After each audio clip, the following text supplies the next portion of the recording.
Garman was actually involved in the medical community, was a good friend of many doctors, and they would come to him for solutions to problems, and that led to him being involved in developing the equipment necessary for open heart surgery, later on developing the vena cava filter.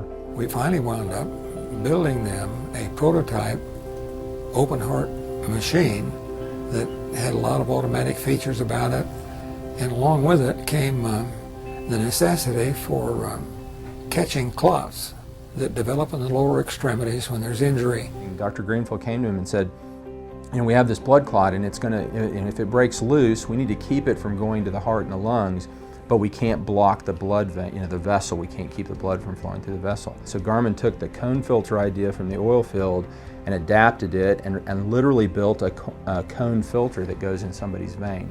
A woman came into my office one afternoon and wanted to see me, and she introduced herself and said, I just wanted to thank you. And I said, I don't think I even know you. And she says, well, I want to thank you anyway because you saved my life.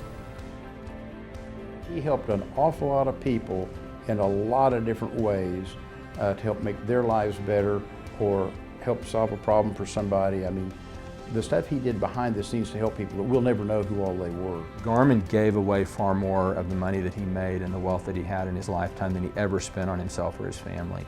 And he did it to help people, oftentimes people who maybe didn't even have a great chance of making it, but Garman believed in them and he thought they should have a chance to try their idea or to do their mission work or whatever it was he was supporting. If he could do something to help somebody, he was always so willing to do it. I think that the 12 points of the Scout law would probably describe Garman if you had to use words: trustworthy, loyal, helpful, friendly, courteous, kind, obedient, cheerful, thrifty, brave, clean, and reverent.